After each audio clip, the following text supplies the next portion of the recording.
Okay, so we're finished with the book of Luke, but before we jump into another book, which I think is going to be the book of James, that's going to be the next one that we get into. Um, Regardless of that, we today what I kind of wanted to do was go through some Old Testament prophecies that Jesus fulfilled.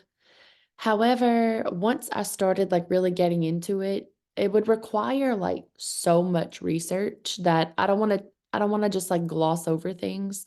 So maybe in the future we can do that one like a little bit more in depth. But today I thought it would be good to have a more in-depth discussion about the Old Testament because so much of the New Testament um is like the people that Jesus was speaking to and his audiences at that time, they were the product of the Old Testament. Like that was their Bible. So a lot of the references Jesus makes or the parallels that the writers make stem back from Old Testament things. And so we, in 2024, are looking at the Old Testament through Jesus lenses now. But you have to kind of like put yourself back then, not knowing that Jesus was to come, and kind of like put yourself in their shoes and see things, the way that they saw them. And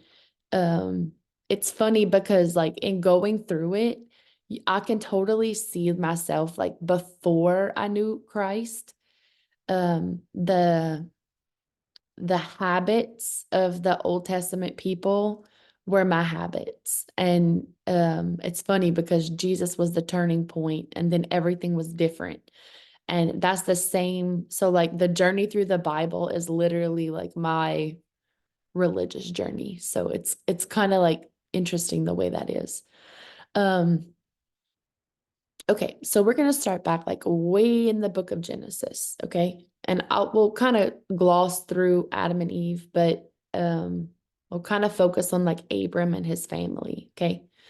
So we know that in the beginning God made the heavens and the earth. That's Genesis 1. And one day I guess we will like kind of get into like the nuts and bolts of that and how he did those things. But I mean, it's important to note that like God made something out of nothing. And like, I think it's so interesting to see that now, the more scientists learn about the universe, the more they see that everything came out of nothing. And so, like, I don't know, it's just funny to me. Like, they have to go like all the way around to see that the Bible is true and that God is on his throne. But we're seeing that more and more that they have, evidence-based things to say that nothing, everything came out of nothing. Um, anyway, we know that Adam and Eve separate us from God and that we initially would be in the garden and all things would be right, except that Eve disobeyed the Lord, and Adam disobeyed the Lord. Um, and they've eternally separated us from God as the result of that. And it was sheerly from the temptation of the devil. And, everything that God had told her, like, just don't eat from this particular tree. It like the serpent used all of his skills to convince her otherwise. Like he just, he muddied the truth for her. And so we need to focus on, like God makes promises and God had promised them Eden, but he said, don't eat from the tree of knowledge of good and evil. And that, it was very plain, black and white. Like she could have wrote it down and posted it on the tree if she wanted to. But all the devil had to do was muddy up her brain, muddy the waters, cloud things up for her, where he said, is that really what God said? Did he really say he didn't want you to eat from this tree? Did you really, he probably is just saying that because he doesn't want you to know as much as he knows. And, you would be like God if you were able to eat from this tree. And so he like enticed her in the way that she, all of the buttons he needed to push for her, he pushed. And y'all, that's what the devil does to us. He's not going to tempt us with things that are not in our wheelhouse. Like, I'm trying to think of a good example. Like, if you want to tempt me with food all day, every day. Like, that's the thing that's going to tempt me. Alcohol is not going to be the thing that tempts me. I don't know. That's just not like, not that I think alcohol is a sin or you're a sinner if you drink alcohol. It's just like, that is not a sin that I struggle with. And I like just don't have a craving for alcohol. I don't just particularly like to drink. Probably haven't drank in like 3 years. Not out of like principle, just because that's just not my thing. So like the Lord's not the Lord, but the devil's not going to tempt me with alcohol. And so he's going to tempt you in the ways that he knows he can get to you, just like he did for Eve. And so it's important for us to pay attention. Where are our weak points? Like, do we feel insecure? Is the devil attacking our insecurities? I see that a lot in relationships. Like, maybe you're self-conscious about your body, or you're self-conscious about the worth you bring to your relationship. So you live in insecurity and you constantly think that your husband is cheating on you or talking to other people because you feel insecure about yourself. And so you end up drawing division in your marriage because you keep obsessing about, questioning your husband about it, where he's at, who he's with, is he talking to somebody? But y'all, the devil is attacking your marriage and he's using your insecurities to get to you. And so that's kind of how that happens. Anyway, which was completely off topic. We just know that after, Eve and Adam eat from the tree of knowledge of good and evil, that we're just forever separated. Okay. So I'm going to fast forward a little bit. The first time we start to see somebody that God is like showing favor towards is Abram. Okay. And Abram is a person that is like, he really, like, he's allowed the truth to penetrate his heart. He truly is a believer. Like, he loves God. He tries to honor God.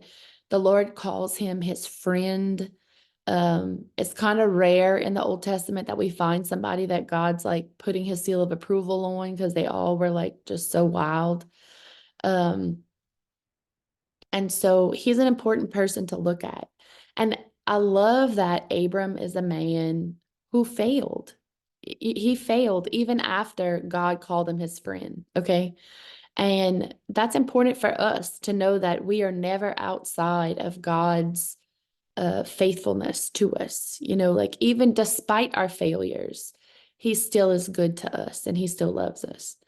So God loved Abram so much. He tells Abram, he makes a promise to him, which is like very important. And it's called a covenant, which is like a contract, where he tells Abram, like, you blessed are going to be your descendants.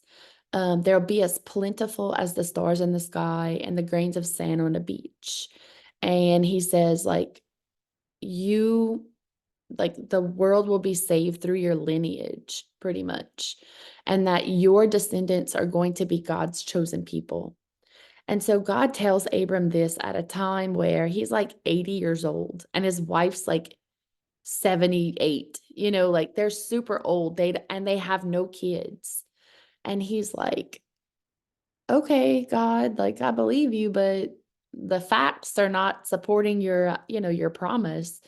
Um, And so he's faithful, but in praying about the Lord's will for his life, he keeps seeing that his wife's not getting pregnant as the years go by, but this promise is still there. And so he feels like he needs to like take it into his own hands. Like, oh, well, maybe God's calling me to be proactive in this situation. And so what he does is he sleeps with his wife's like maidservant, Hagar. And he fathers a son with Hagar, and his name is Ishmael. And like that was not, so I want you to see, we often will sin in an effort to honor God in another way. Okay. I see this like all the time. I see it in my own life. I see it in other people's lives. I see it in court all the time.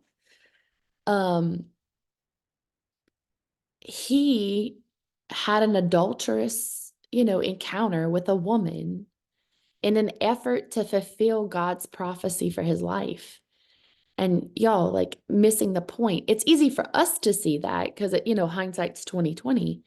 But truthfully, God had a plan that Sarah was going to be pregnant and give birth to Isaac, and Isaac would be that blessed lineage, not Ishmael. And, you know, Abram disobeyed God, and um, he later makes that realization, that was not what the Lord's will was, and that he really dishonored God in an attempt to honor him. And so, guys, like, we need to be in prayer about what God's will for our life is and not be making these big decisions willy-nilly. Like, I'm gonna give you examples that I kind of see sometimes. Um, a man and a wife are married. The wife has one adulterous indiscretion, and she becomes pregnant for someone who's not her husband. And so she goes get an abortion in an effort to save her marriage because she doesn't want her husband to know that she had an affair, and she doesn't want other people to know that the baby is not for her husband. So she has an abortion and nobody knows about it, and they move on with their lives and, happily ever after. Like, you need to see that that decision is not honoring to God, and that you ultimately have sinned in an effort to honor God. You wanted your marriage to be saved. You think that that's honoring God. So in an effort to do that, you've sinned. You've, had an abortion. Um, I see this sometimes with like husbands and wives, like, I guess, like, want like to spice up their lives, and so they swing with other people, or they allow their spouse to have an open marriage and sleep with people who are not them. And either the husband or the wife feels like, well, in an effort to maintain my marriage and keep my spouse happy, I'm going to allow this to happen, or I'm going to participate in this because I want to maintain my marriage. My maintaining of my marriage is important to me. And if I have to compromise the rules a little bit in an effort to get that accomplished, that's what I'm going to do. And y'all, I've never seen it be successful. Let me just say that. It always ends up in a big fiery disaster. Um, and so you're sinning in an effort to honor God, and then you're ultimately not honoring God in your decision. Susan said, we are impatient and take matters into our own hand because we feel like God is taking too long. Absolutely. And we have to be patient, and Abram should have been more patient. And so he's such a good example, but God never gave up on him. Okay. So, I mean, but you need to know Abram went through that season of repentance and realizing that what he did was wrong, um, and God still was faithful to him and gave him Isaac. And so we fast forward, Sarah eventually becomes pregnant in her super old age. Okay. And they birth a son named Isaac. And Isaac, so imagine that these like super old people have prayed their whole life to have a child. They finally have a child. What a beautiful thing that is. Like, he was such a treasured child because his parents had prayed for him for so long. And Abram was kind of like important, I would say. Like, he had like not servants, they lived like as a tribe, I would say, like out in the middle of nowhere. They had people who worked for him. He had a lot of like herds of animals and stuff like that. Um, so he was like, I'm gonna say the most important man in his area. And then Isaac was his child. So he's like, the chosen one, the special kid. Um, and we still see that during Abram's life, God calls him to bring Isaac up on the mountain and to sacrifice him. And Abram was so, at that point in his life, in tune with what God was calling him to do, that he was willing to take his child and bring him up on a mountain and sacrifice him to God. Like that's how in tuned Abram was with the Lord's will for his life. Um, and that is like such a beautiful story that would really take probably 30 minutes to go to in and of itself. But I said child. Isaac really was not a child. Isaac was like a grown man at the time. And Abram would have been a super, super old guy at that time. And so Isaac could have overpowered his father once he realized what was going on. Because Isaac knew that they were going up on the mountain to make a sacrifice, but they didn't bring any animals with them. So Isaac kind of had an idea what was going on. But y'all, what a testament that is to how Abram raised his son. That even Isaac knew if God called Abram to sacrifice me on an altar to please the Lord, he would have done so. And Isaac was willing to take that ride with him because that's how much that's how much Abram instilled God's will and the need to honor the Lord in his son. And that's such a representation of what we should really be as parents, y'all. Like, it's not just saying grace before you eat dinner. It's not just um, bringing them to church on Sunday. It's not all those things. It's not just those things.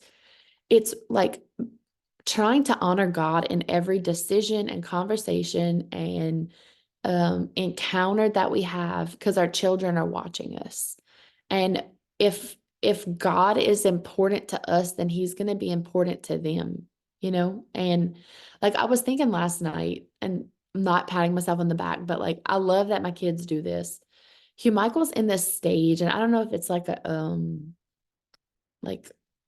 phase he's going through, but he's like really scared right now. Like if he's in the bathroom by himself, he gets like chicken, and like to sleep in his bed by himself, he's like scared about it. I don't know. He says the devil puts scary thoughts in his brain. That's what he told me. Um, so I don't know what that is about, honestly, but when he goes take a bath, I hear him on his iPad. Like he doesn't know how to spell a whole lot because he's just in kindergarten, but he says kids praise and worship music. And he listens to these like kids praise songs while he's taking a bath. And he said it makes him feel not as scared. And I mean, if you know me, you know that I always listen to praise and worship music when I shower. I don't know, that's just like a habit that I have. And like, so like my kids have in some ways seen that when I'm scared, I turn to the Lord. And so in return, Hugh Michael, when he's nervous, he turns to God, which I think is like I mean, listen, it's praise and worship music while he's showering. It's not life changing, but I think it's cute that he's mirroring some of those things that my husband and I do.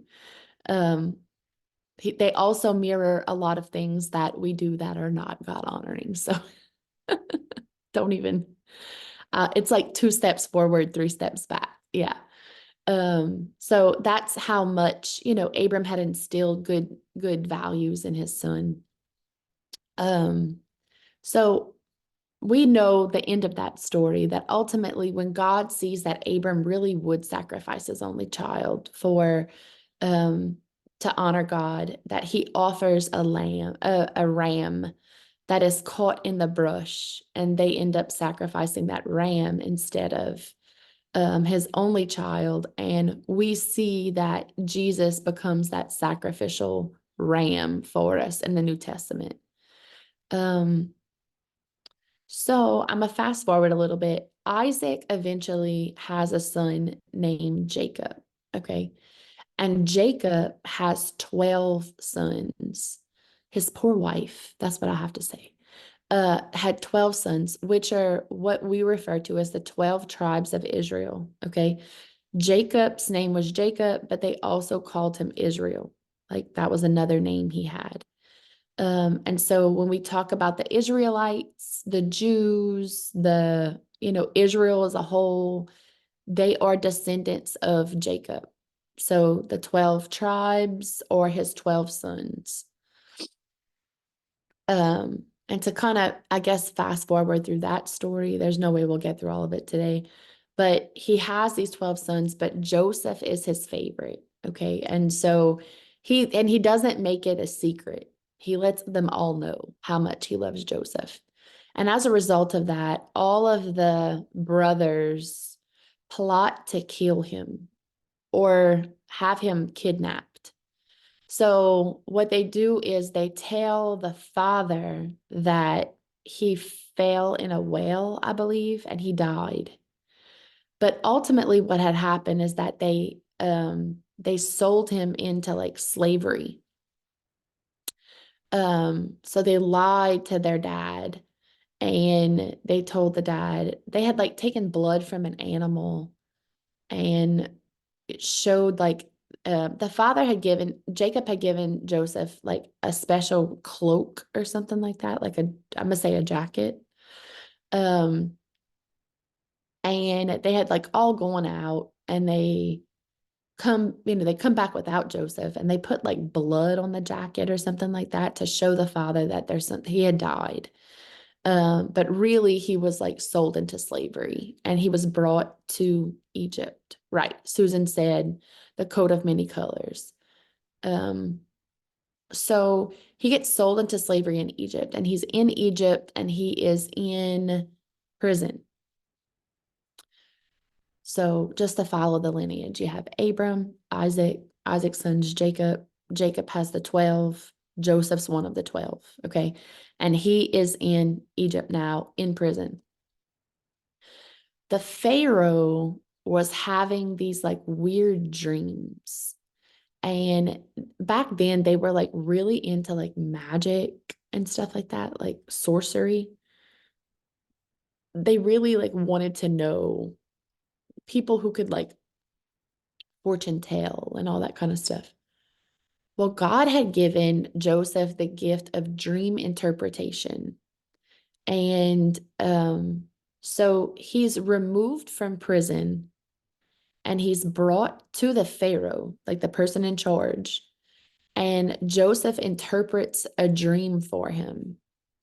And the Pharaoh is so impressed with his dream interpretation that he makes him like a very important person in Egypt. Like he becomes like, I'm not gonna say a guard, but like, I don't know, just like a person in charge. Okay.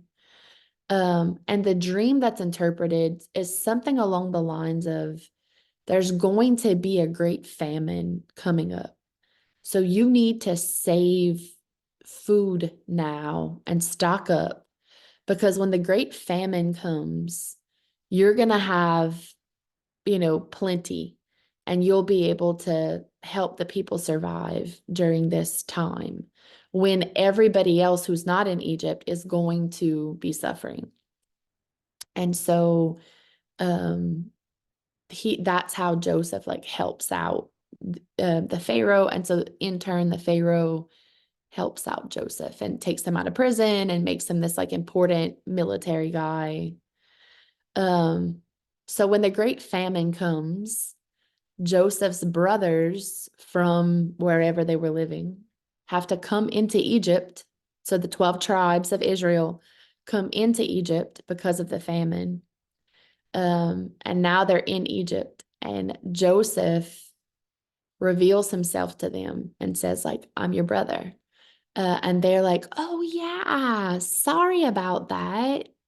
We didn't mean to sell you into slavery. But Joseph shows mercy on them So that's supposed to be a really good example for us of how we need to forgive, because that's really, what the brothers did to Joseph was like really unforgivable. I mean, really, like if you want to hold a grudge against somebody, that would have been a reason why to hold a grudge.